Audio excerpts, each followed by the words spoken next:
Es realmente una emoción estar acá y un honor en la inauguración de un centro que por la energía que se siente en este lugar hoy se nota que va a tener un gran futuro con el liderazgo de la doctora Celia del Palacio, a quien agradezco la invitación.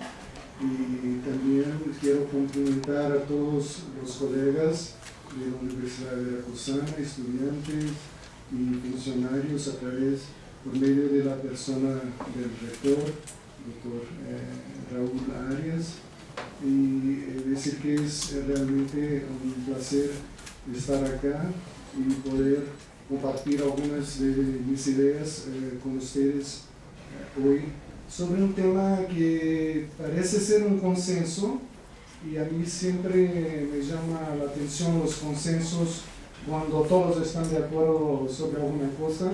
Me parece que hay algo para mirar más de cerca, y justamente es esta la intención de la conferencia hoy, es de ver por qué existe un consenso sobre diversidad cultural, sobre todo en las agencias de gobernabilidad global.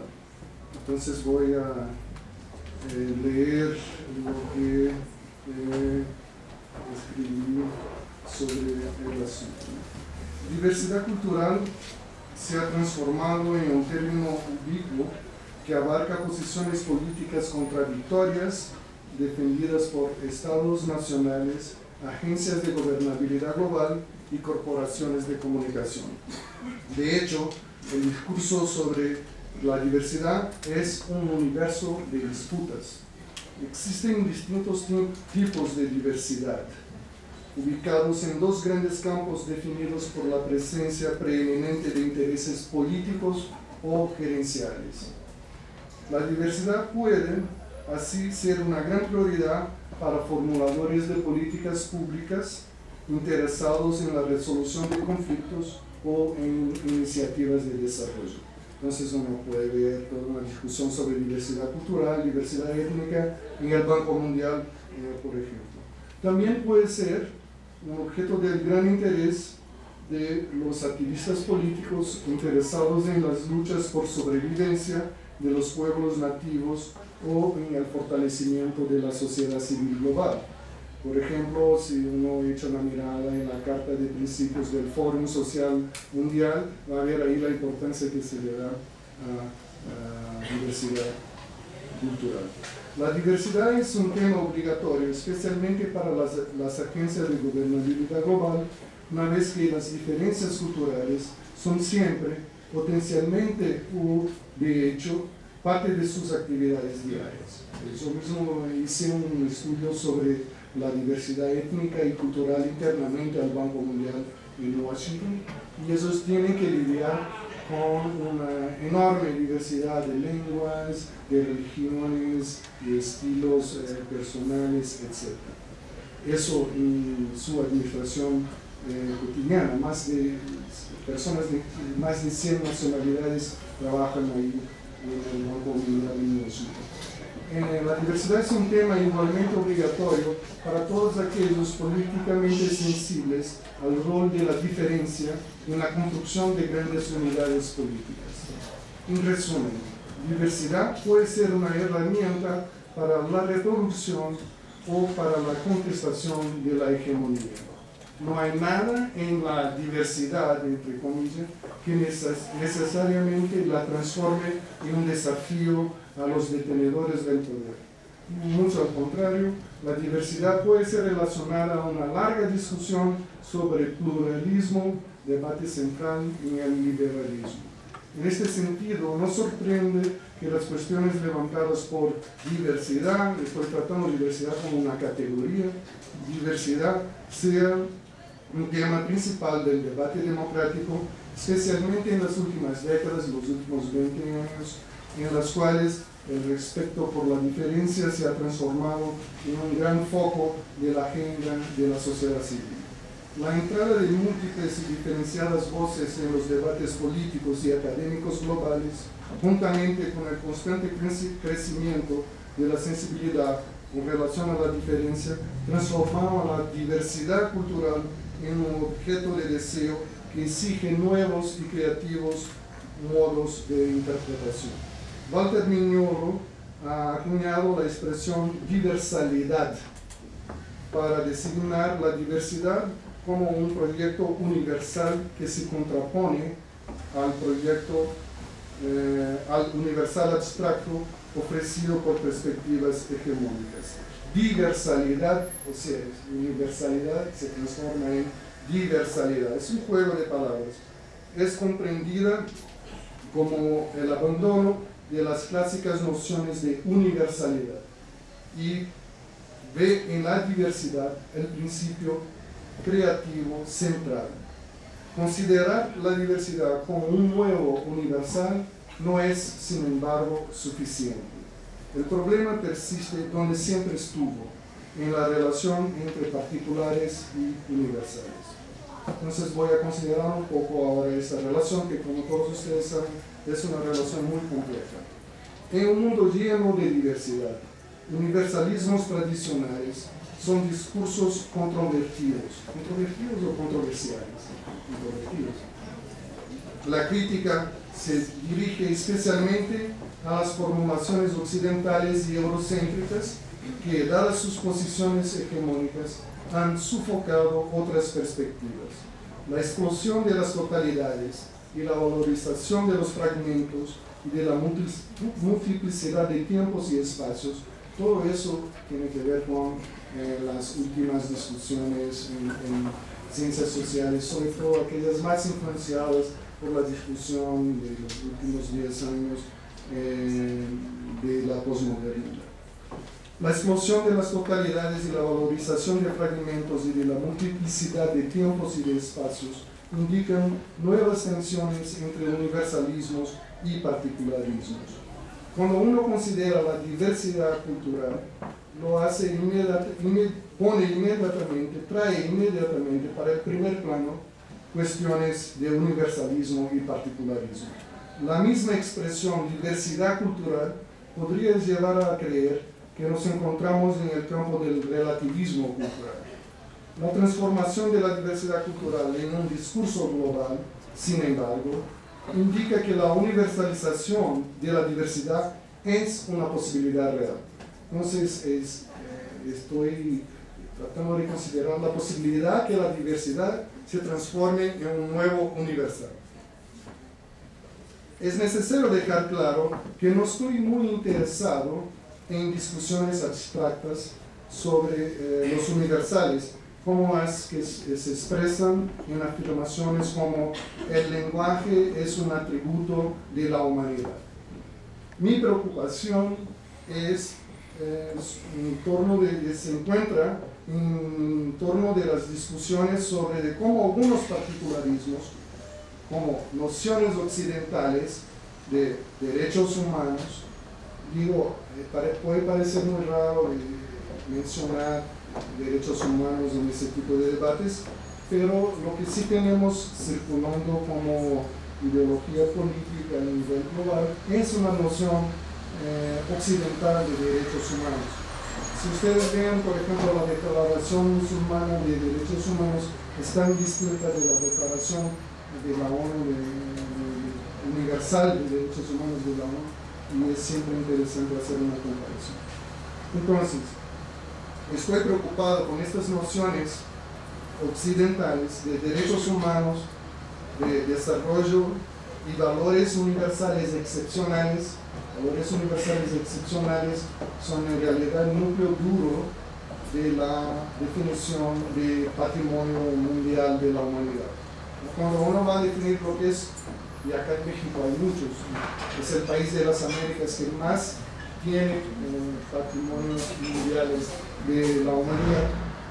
Cuando uno va a definir qué es algo que merece ser llamado de patrimonio mundial de la humanidad, el núcleo de la definición es valor universal excepcional, ¿no?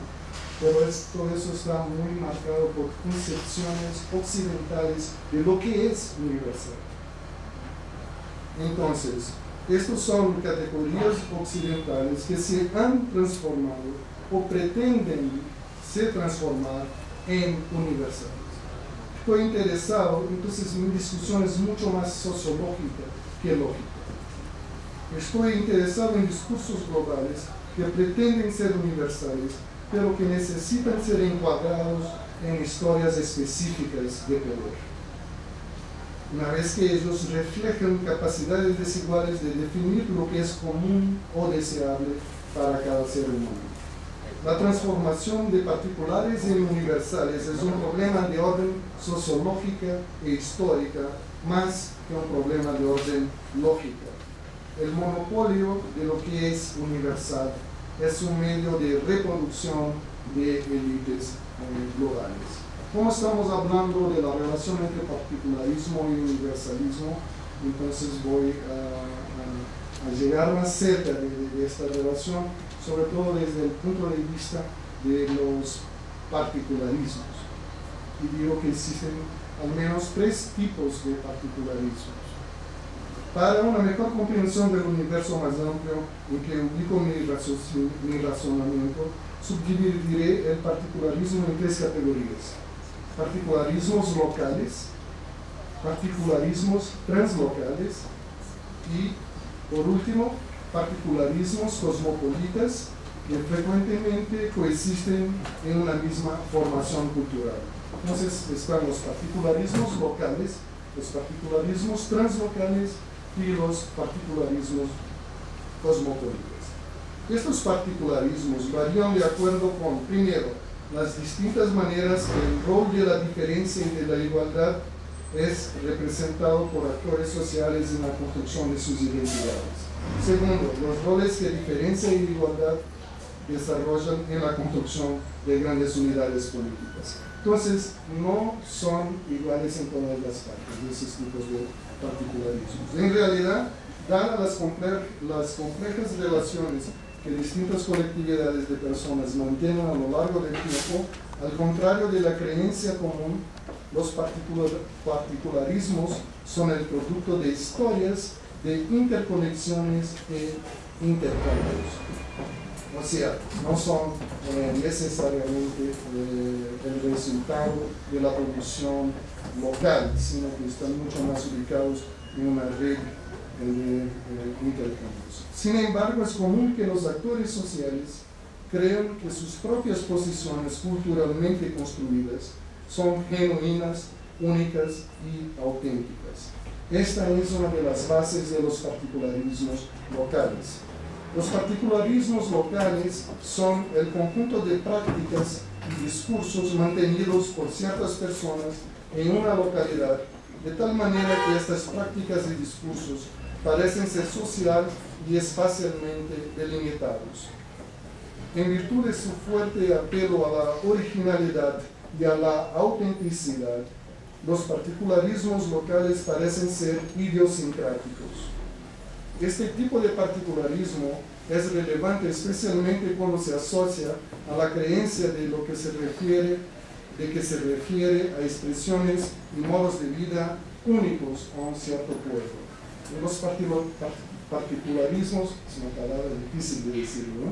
Particularismos locales son la base en general del etnocentrismo que todos los antropólogos sabemos muy bien lo que significa.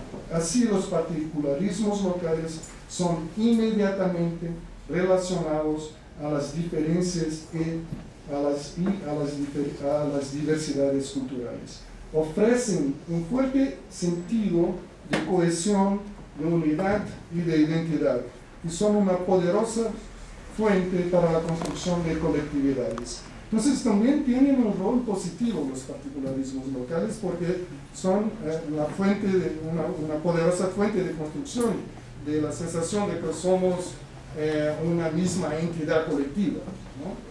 Producen fuertes ideologías identitarias. Las ideologías multiculturales de convivencia, principalmente aquellas que enfatizan límites y fronteras, desarrollan un rol importante en este universo. Los particularismos locales pueden diseminarse para otros lugares, y frecuentemente lo hacen. Eso es especialmente verdad, y ese es el gran problema sociológico, es cómo un particularismo local se traslada a otros lugares. Eso es especialmente verdad en una era de globalización caracterizada por la existencia de diversos flujos desterritorializados de bienes, informaciones y personas. Sin embargo, no todos los particularismos fluyen con la misma intensidad y visibilidad. Eso me parece que todos nosotros lo sabemos. Es muy distinto en la manera como fluye un particularismo estadounidense o un particularismo de Ghana, ¿no?, en el sistema mundial. No es necesario comentar mucho sobre eso.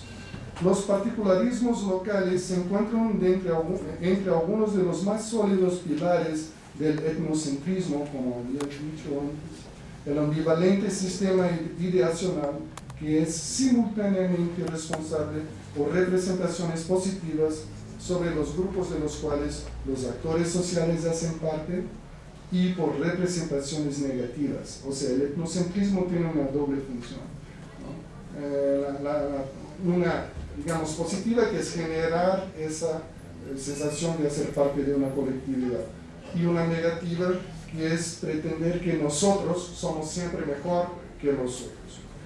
El etnocentrismo políticamente activo puede llevar a esencialismos y a fundamentalismos, como esa sensación de que nosotros somos mejor que los otros y lo transformamos en arma política, ¿no? Puede dar lugar a fundamentalismos políticos, lo cual es la negación de la posibilidad de diálogo en la política. La emergencia de estas ideologías, basadas en la exacerbación de diferencias culturales, debe ser comprendida en los contextos sociopolíticos en donde hay enormes diferencias de poder entre distintos segmentos étnicos. Americanización, entre comillas, es un tema relevante en los procesos globales y un índice de cómo un particularismo local puede pretenderse universal. Y hay varias cosas que son norteamericanas, estadounidenses, y que se pretenden universales. La universalización de los particularismos locales es el mejor escenario para ver cómo la definición sobre lo que es universal está sujeta a conflictos de interpretaciones, basados estos conflictos de interpretaciones en distintos poderes y en distintas posiciones de sujeto. Vale repetir, hay una lucha por el mantenimiento del monopolio sobre lo que es universal, ya que tal monopolio constituye como uno de los medios fundamentales para la reproducción simbólica de las élites globales. Una vez que se define lo que es universal, cuanto más un grupo o una persona se encuadran en esta definición, más globales ellos son. Como los universales en la mayoría de las veces son vistos como atributos de la humanidad, cuanto más próximos un grupo o una persona están de los universales, más humanos ellos son. Idiosincrasias son adecuadas a la creación de estereotipos y a la discriminación. Entonces, el control de lo que es universal no es algo inocuo, ¿no? Tiene varios tipos de implicaciones. Ahora paso a hablar de lo que yo llamé los particularismos translocales. Claramente, estos particularismos admiten ser un producto de innúmeros intercambios y préstamos. Ellos se refieren abiertamente a las personas y culturas localizadas en múltiples situaciones geográficas. Hay varios tipos de experiencias que son así en el mundo hoy.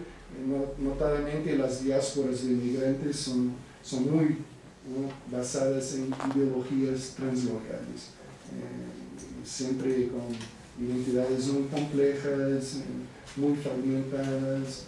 Si uno mira grandes diásporas contemporáneas como la china, la indiana, y yo diría que la mexicana también es una de las grandes diásporas contemporáneas. La diversidad no se define solamente por la existencia de otros exóticos en este particularismo translocal, cuya presencia establece claras fronteras nosotros-ellos. Ese no es el punto de los particularismos translocales. La diversidad cultural es vivida como una realidad que no es extraña a la comunidad, porque la gente está involucrada en un universo donde hay varias personas hablando distintas lenguas, ¿no?, que creen distintos dioses, en distintas posiciones políticas, etc. Entonces, al contrario, la diversidad y la hibridización son vistas como el marco identitario fundamental. O sea, la mezcla es el marco. Los particularismos translocales constituyen parte importantes de las ideologías de las identidades de los mestizos, típicamente, y de los diaspóricos, como yo estaba mencionando antes. Y en este plan ejercen un papel, un rol homólogo a lo de los particularismos locales en la formación identitaria. O sea, los particularismos translocales también son una poderosa fuente de formación de identidades. En este sentido, particularismos translocales también pueden transformarse en esencialismos y en fundamentalismos, pero los actores sociales que sostienen particularismos translocales son más conscientes de los préstamos y contribuciones provenientes de otras formaciones culturales, porque conviven, ¿no?, con una diversidad y con procesos híbridos de manera orgánica. De esta manera, ellos no se muestran tan dispuestos a producir ideologías de convivencia como algunas formas de multiculturalismo basadas en diferencias y límites rígidos. La ideología central acá es la de la interculturalidad, un discurso que enfatiza la mutualidad más que la exclusividad. Néstor García Canclini, que todos conocen, famoso antropólogo mexicano-argentino, hace la siguiente distinción entre multiculturalismo e interculturalidad. Las concepciones multiculturales admiten la diversidad de culturas, enfatizan sus diferencias y proponen políticas relativistas de respeto que frecuentemente refuerzan la segregación. La interculturalidad, por otro lado, apunta para el confronto y el entrelazamiento, para lo que ocurre cuando grupos establecen relaciones e intercambios. Ambos los términos suponen dos modos de producción de lo social. La multiculturalidad supone la aceptación de lo que es heterogéneo. La interculturalidad implica que los diferentes son lo que son en relaciones de negociación, conflictos y préstamos recíprocos.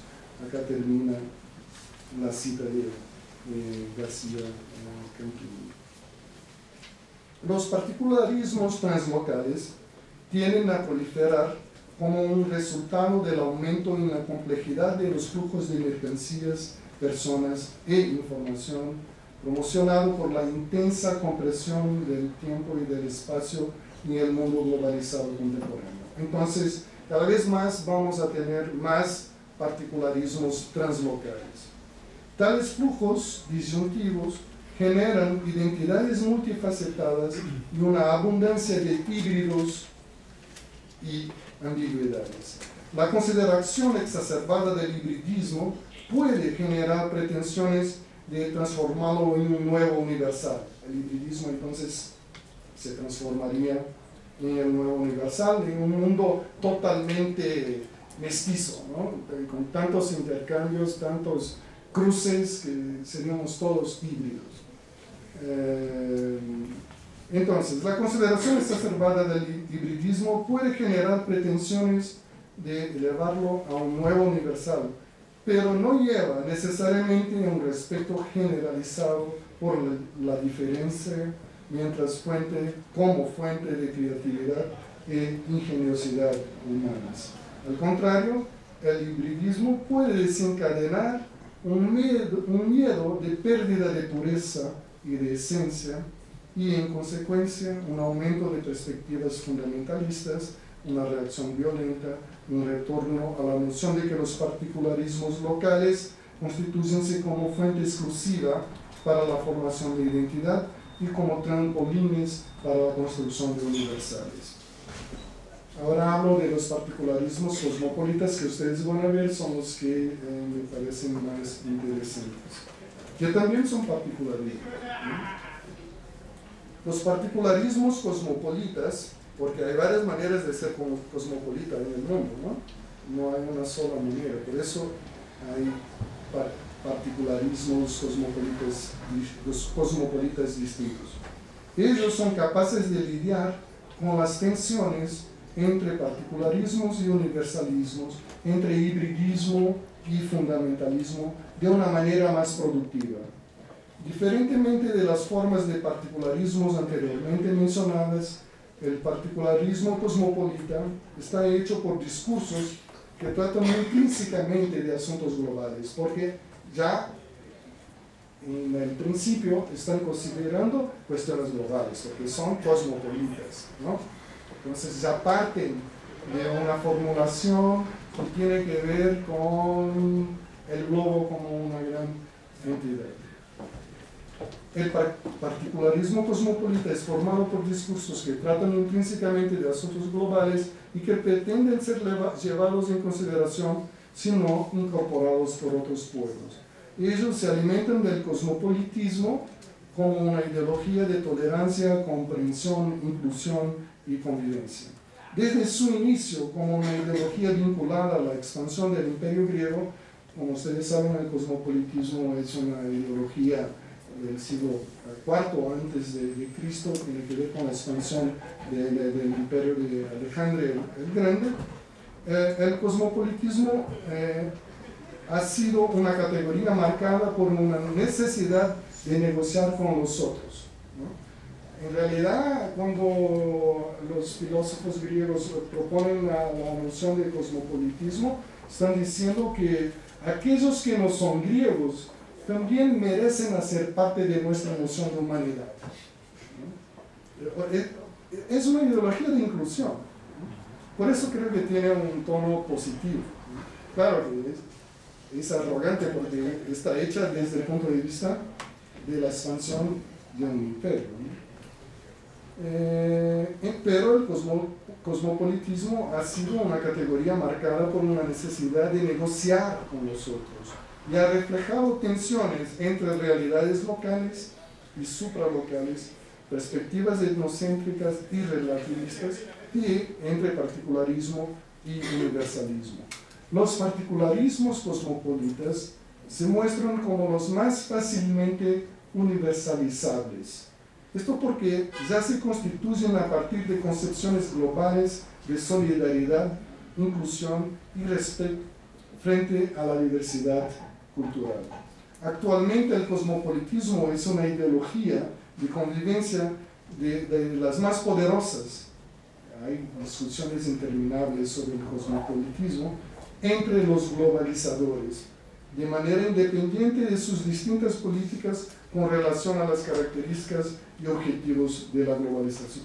Sea el movimiento antiglobalización o en el Banco Mundial, ser un ciudadano del mundo es una necesidad. Difícilmente podría ser de otra manera, pues las élites políticas globales, altamente expuestas a la compresión del tiempo-espacio y a la diversidad étnica, desarrollan de hecho una identidad más compleja, ya que los poderes reestructuradores de diferentes niveles de integración funcionan de modo distinto para aquellos que están sujetos a las fuerzas globales y transnacionales. La gente que circula en el mundo tiene que saber negociar con la diferencia y tiene que esposar de alguna manera o de otra algún tipo de ideología cosmopolita. La diversidad cultural es así una ideología central que los cosmopolitas intentan universalizar. Pero yo creo, después de presentar esas tres nociones de particularismos, que todavía hay una noción fundamental que me parece que es la que a mí me gusta más, que tengo utilizado en distintos debates y que da cuenta de varios de los problemas que estamos presentando anteriormente, que es la de cosmopolítica. Las cosmopolíticas, o sea, uno agarra la palabra cosmopolita y la transforma en cosmopolítica, ¿no? Que es realmente mostrar conscientemente que hay propuestas que son propuestas políticas para el planeta, ¿no? Son políticas que están construidas, discursos políticos que están construidos con la intención de ser discursos de alcance planetario. De hecho, las cosmopolíticas son discursos globales conscientes de su naturaleza política. Entonces, no están escondiendo de que estamos hablando de política, ¿no? Como otros, los particularismos, están hablando de política, pero lo esconden. Las cosmopolíticas consisten en matrices discursivas intrínsecamente relacionadas a las interpretaciones y acciones políticas de alcance global. Es por este motivo que agencias de gobernabilidad global pueden ser consideradas centros de producción de cosmopolíticas. Entonces, si uno se fija, el Banco Mundial es como un amigo ambientalista norteamericano decía, la meca del desarrollo global, ¿no? Es un centro de producción de cosmopolíticas del desarrollo, ¿no? Desde el final de la Segunda Guerra Mundial. La UNESCO es el centro de producción de cosmopolíticas sobre patrimonio mundial, sobre diversidad cultural. Estos lugares existen y uno puede ver cómo, y además necesitan ser estudiados, ¿no? Uno puede ver cómo se producen estas cosmopolíticas ahí en estos lugares. Hay dos campos de interpretación y promoción de la cosmopolítica. El primero es hegemonizado por capitalistas transnacionales y sus élites asociadas que alaban un mundo neoliberal sin fronteras. Léase, el libre acceso a los mercados y a los recursos sociales y naturales de todo el mundo.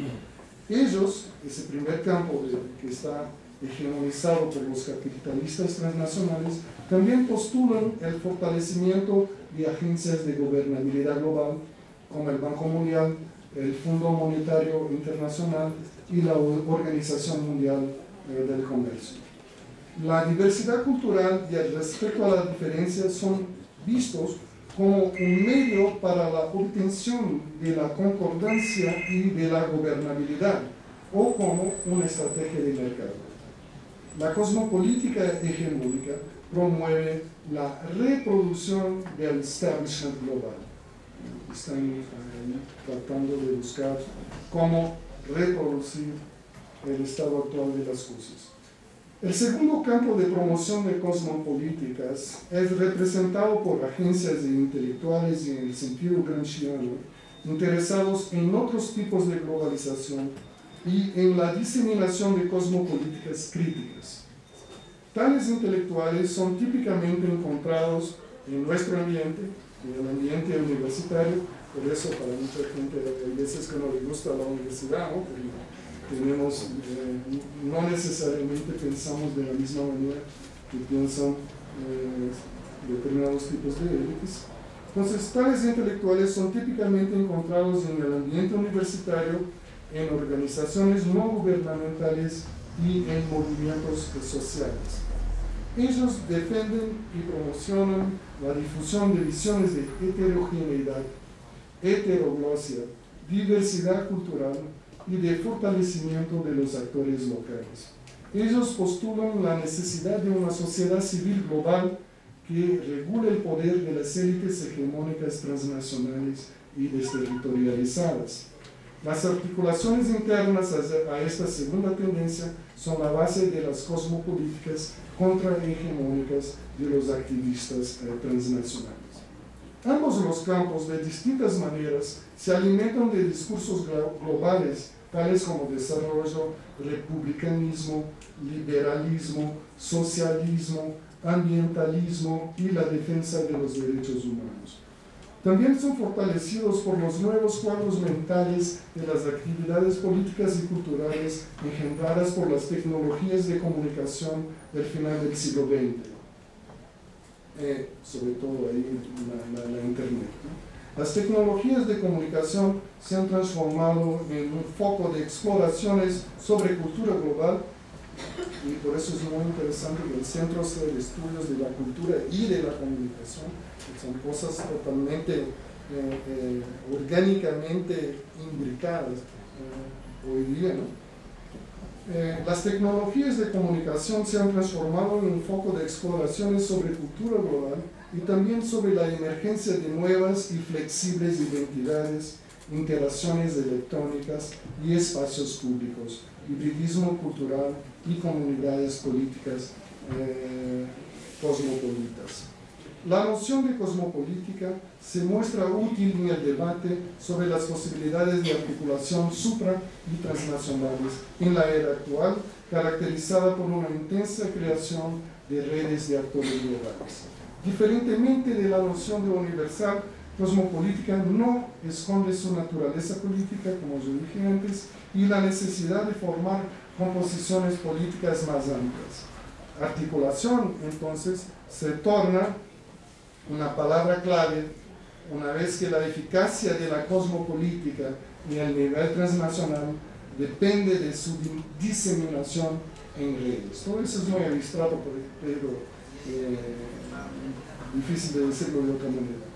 A esto súmase el hecho de que la noción de cosmopolítica también implica el reconocimiento de que no hay ninguna cosmopolítica capaz de dar cuenta de la complejidad y diversidad de todos los contenidos de los discursos y culturas globales. Lo que quiero decir es que en realidad es imposible tener una cosmopolítica que sea buena para explicar todo o para proponer salidas y soluciones en todo el mundo.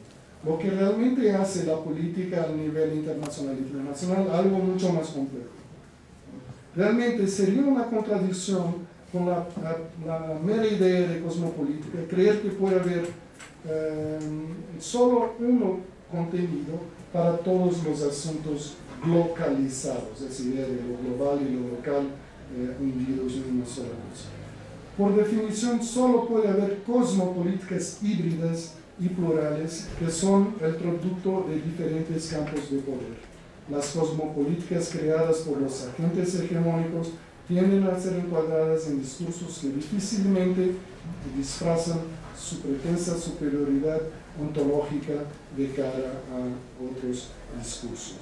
En el mundo globalizado es creciente la percepción de que la definición de los universalismos está sujeta a distintas fuerzas y contradicciones. Vean, por ejemplo, lo que pasa con relación al mundo musulmán, es siempre, ¿no?, una especie de límite ahí de las propuestas de globalización y de universalización que salen del occidente. Tal percepción desarrollóse aún más de cara a los usos pragmáticos de universalismos, como derechos humanos.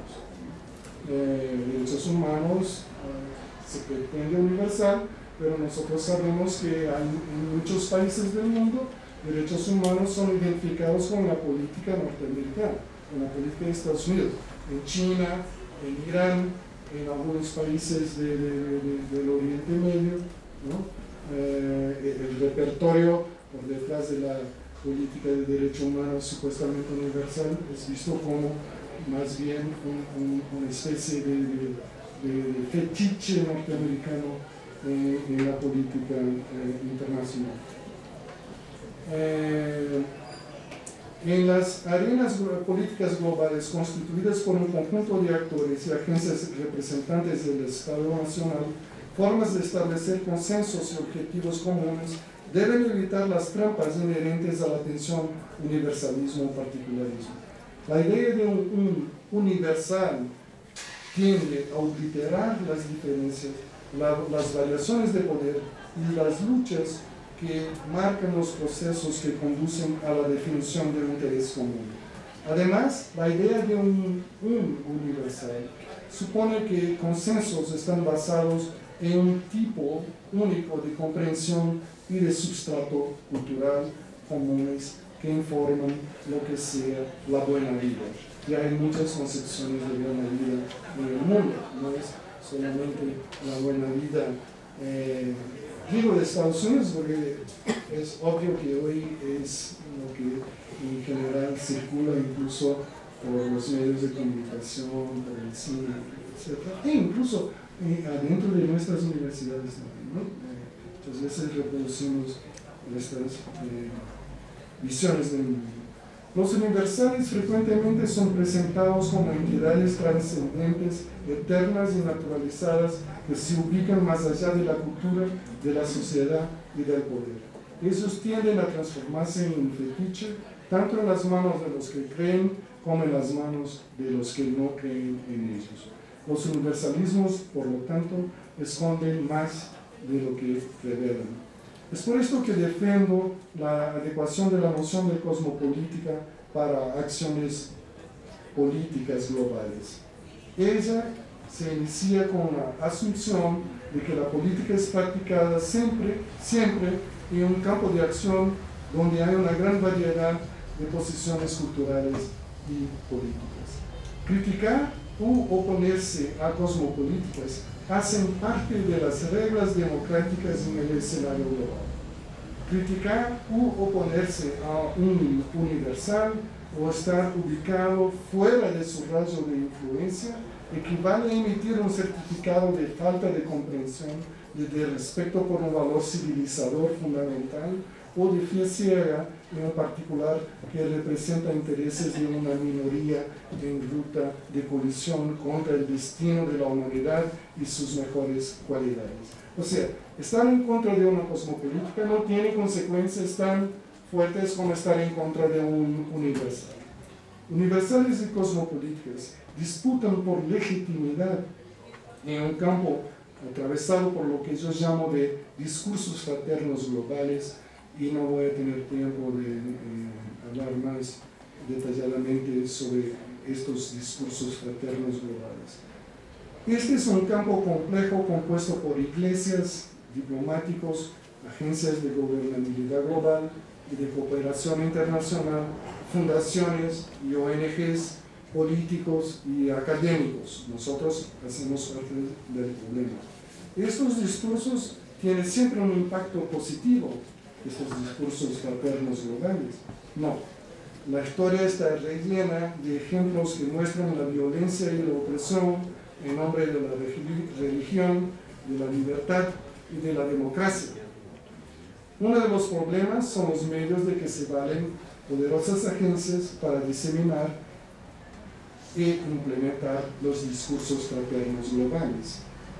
En un mundo donde distintas cosmopolíticas compiten entre ellas, diversidad cultural se ha transformado en algo altamente valorado en la economía simbólica global de los discursos fraternos. Eso es lo que estoy diciendo, que diversidad cultural hoy es uno de los discursos fraternos globales. Es muy difícil ser contra diversidad cultural hoy. ¿Quién va a agarrar un micrófono y decir, nosotros somos contra la diversidad cultural? Entonces, persona, ¿no? Reaccionaria, retrógrada, conservadora, un montón de adjetivos negativos.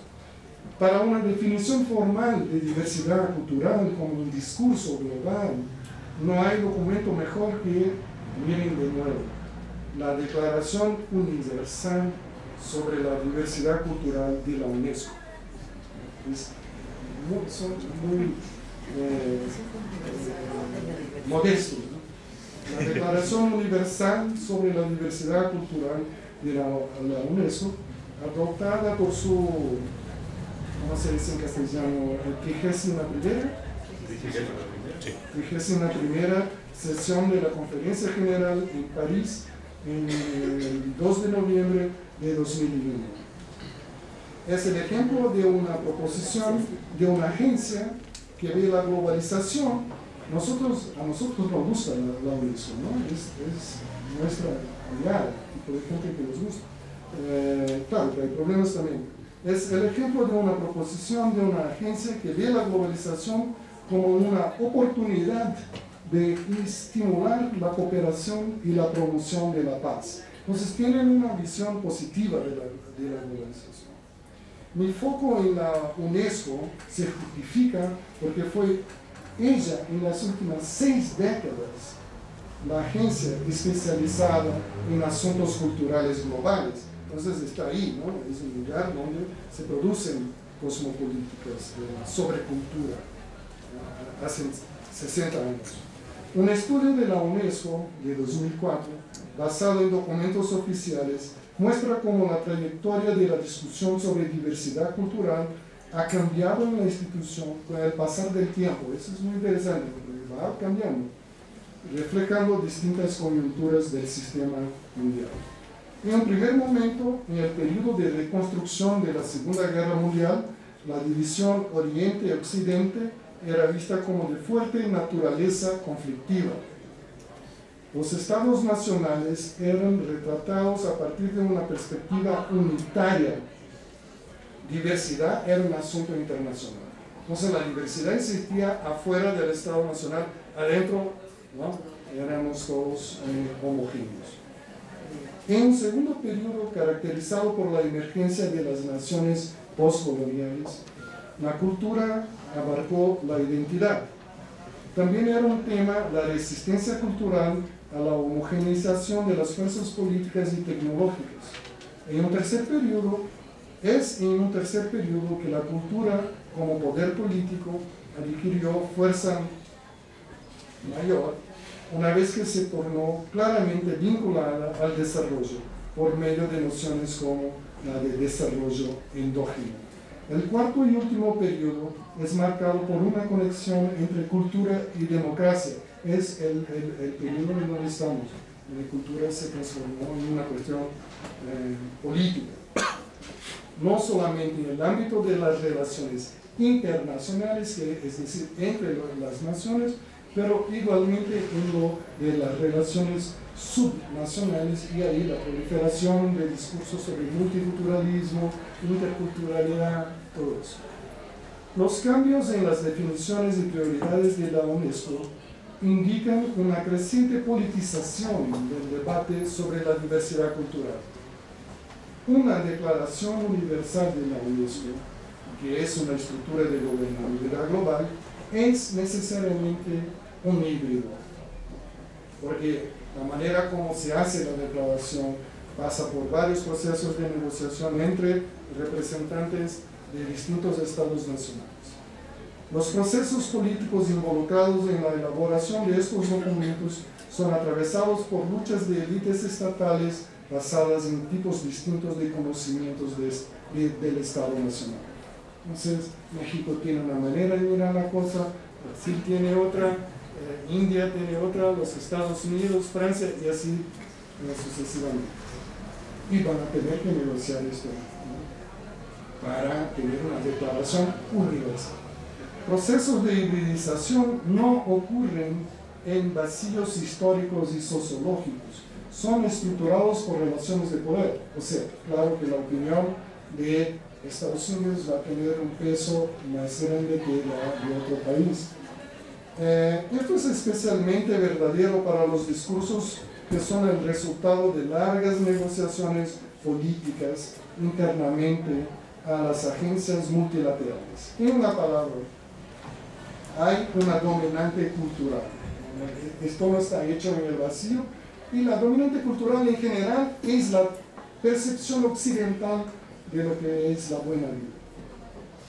Lo que los pueblos del planeta entero hibridizan son visiones del mundo occidental.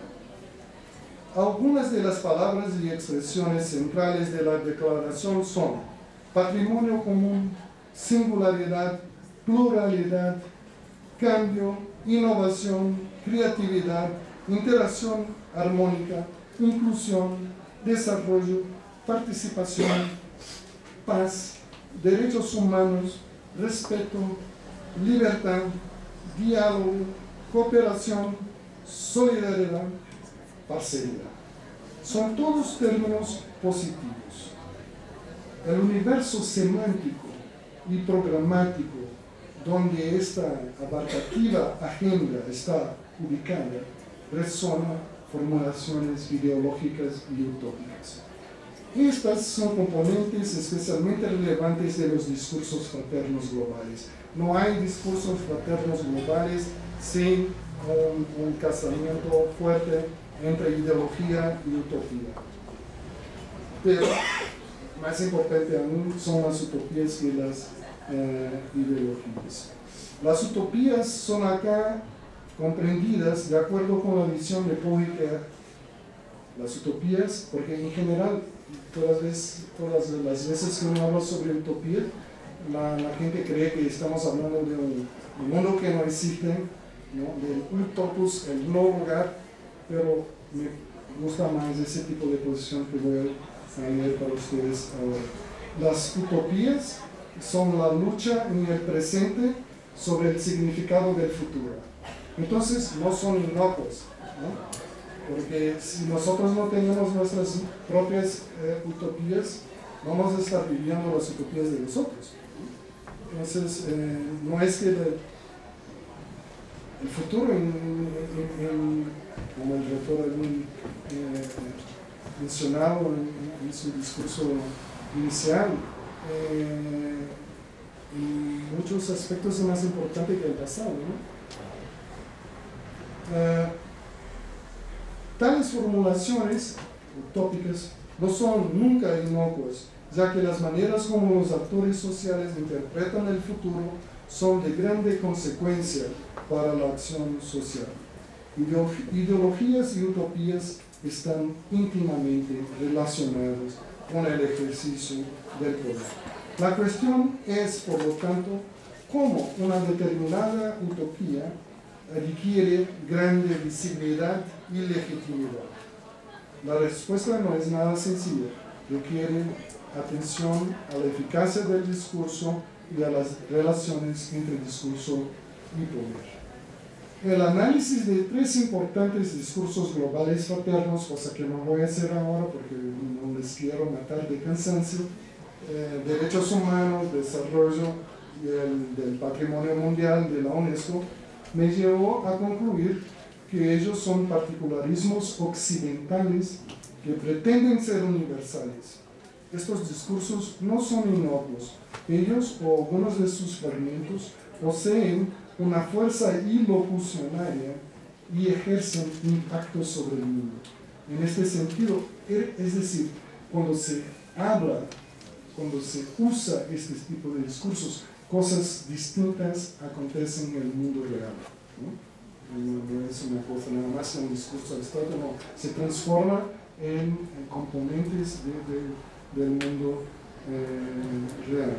En este sentido, las discusiones alrededor de estos discursos fraternos globales no pueden ser reducidas a una lucha para controlar una definición de universalidad abstracta y sin impacto.